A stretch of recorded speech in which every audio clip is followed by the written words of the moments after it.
ప్రభువైన యేసుక్రీస్తు నామంలో మీ అందరికీ శుభాభివందనాలు. ఈరోజు మనం ఒక చాలా ముఖ్యమైన విషయాన్ని తెలుసుకుందాం. అదేంటంటే మన భారత రాజ్యాంగానికి మన బైబిల్కున్న సంబంధం. ముఖ్యంగా మత స్వేచ్ఛ గురించి చెప్పే ఆర్టికల్స్ 25 నుండి 28 వరకు ఒక క్రైస్తవుడిగా మనం ఎలా అర్థం చేసుకోవాలో చూద్దాం.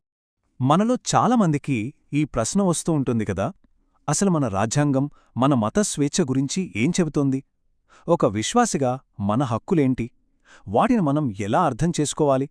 ఇది ప్రతి ఒక్క విశ్వాసికి చాలా అవసరం. పదండి, ఈ విశ్లేషణలో ఈ ప్రశ్నలకు సమాధానాలు వెతుకుదాం. సరే, ఈరోజు మన ప్రయాణం ఎలా ఉండబోతోందంటే, ముందుగా ఆర్టికల్ 25 నుంచి మొదలుపెట్టి 26, 27 ఇంకా 28 ఇలా ఒక్కో ఆర్టికల్ని బైబిల్ వెలుగులో వివరంగా పరిశీలిద్దాం. మొదటగా ఆర్టికల్ 25 మన దేశంలో ప్రతి పౌరుడికి ఉండే వ్యక్తిగత మత స్వేచ్ఛకు ఇదే పునాది అని చెప్పొచ్చు. చూడండి, ఈ ఆర్టికల్ ప్రకారం ప్రతి పౌరుడికి 3 ప్రాథమిక స్వేచ్ఛలు ఉంటాయి. 1 తమ మతాన్ని అనుసరించే స్వేచ్ఛ, 2 దాన్ని ఆచరించే స్వేచ్ఛ, 3 దాన్ని ప్రచారం చేసుకునే స్వేచ్ఛ.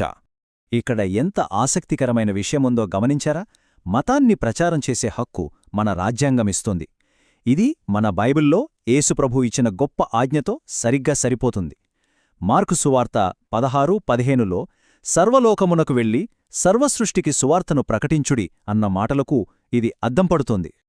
అయితే ఈ స్వేచ్ఛకు కొన్ని షరతులు కూడా ఉన్నాయి. ఇది ప్రజాశాంతికి, నైతికతకు, ఆరోగ్యానికి లోబడి ఉండాలి. సమాజంలో సామరస్యం దెబ్బతినకుండా చూసుకోవడం కూడా మన బాధ్యతే. సో దీని అర్థమేంటంటే, క్రైస్తవులుగా మనం సువార్త చెప్పాలి, కాని అది బలవంతంగా కాదు, ప్రేమతో, మన సాక్ష్యంతో చెప్పాలి. అదే సరైన పద్ధతి. ఇక ఆర్టికల్ 26 కొద్దాం. ఇది కేవలం వ్యక్తిగత స్వేచ్ఛ గురించే కాదు, చర్చిలు, మన క్రైస్తవ సంస్థల హక్కుల గురించి మాట్లాడుతుంది. ఈ ఆర్టికల్ ప్రకారం మన చర్చిలకు, సంస్థలకు తమ మతపరమైన వ్యవహారాలు వాళ్లే నిర్వహించుకునే హక్కు ఉంది. అంతేకాదు, ఆస్తులు సంపాదించుకునే, వాటిని చట్టప్రకారం నిర్వహించుకునే హక్కు కూడా ఉంటుంది. దీని అర్థం మన చర్చి ఆరాధనలు, ప్రార్థనాకూటములు, సేవా కార్యక్రమాలు ఇవన్నీ మనం చట్టానికి లోబడి క్రమపద్ధతిలో చేసుకోవచ్చు అన్నమాట. ఇది కూడా మన బైబిల్లోని ఒక ముఖ్యమైన సూత్రానికి ఎంత చక్కగా సరిపోతుందో చూడండి. 1 కొరింథీలకు 14:40లో చెప్పినట్టు అన్నీ క్రమంగా శాంతియుతంగా జరగవలెను అనే మాటకు ఈ చట్టం కూడా బలాన్ని ఇస్తోంది. Next article 27. ఇది మత స్వేచ్ఛకు సంబంధించిన ఒక కీలకమైన ఆర్థిక అంశం గురించి చెబుతుంది. ఈ ఆర్టికల్ ప్రకారం ప్రభుత్వం ఏ ఒక్క మతాన్ని ప్రోత్సహించడానికి ప్రజల మీద పన్నులు విధించకూడదు. ఇది మన దేశ లౌకిక రాజ్య లక్షణానికి ఒక ముఖ్యమైన నిదర్శనం. మన క్రైస్తవ దృష్టిలో చూస్తే ఇది ఒక గొప్ప రక్షణ.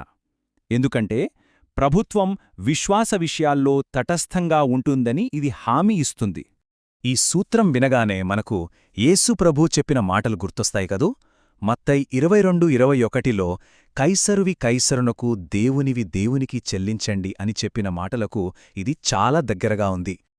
ఇక మనం చివరి ఆర్టికల్ 28 దగ్గరికి వచ్చేశాం. ఇది విద్యాసంస్థల్లో మత బోధన అనే సున్నితమైన అంశం గురించి వివరిస్తుంది. ఆర్టికల్ 28 ప్రభుత్వ, ప్రైవేట్ స్కూళ్ల మధ్య ఒక స్పష్టమైన తేడాను చూపిస్తోంది. ప్రభుత్వ పాఠశాలల్లో ఎలాంటి మతబోధన చేయరాదు, కాని ప్రైవేట్ లేదా మన క్రైస్తవ సంస్థలు నడిపే విద్యాసంస్థల్లో విద్యార్థులు స్వచ్ఛందంగా ఇష్టపడితే మతబోధన చేయవచ్చు. ఈ నియమం వల్ల ప్రతి విద్యార్థి, ప్రతి కుటుంబం యొక్క అంతఃకరణ స్వేచ్ఛను కాపాడినట్టు అవుతుంది. ఎవరినీ వారి ఇష్టానికి విరుద్ధంగా మతబోధనలో పాల్గొనమని బలవంతం చేయలేరు. ఇది మన క్రైస్తవ సంస్థలకు చాలా ముఖ్యం. సామెతలు 22:6లో చెప్పినట్లు, బాలుడు నడవవలసిన త్రోవలో అతనికి బోధించుము అనే దైవిక బాధ్యతను నెరవేర్చడానికి ఈ ఆర్టికల్ మనకు సహాయపడుతుంది.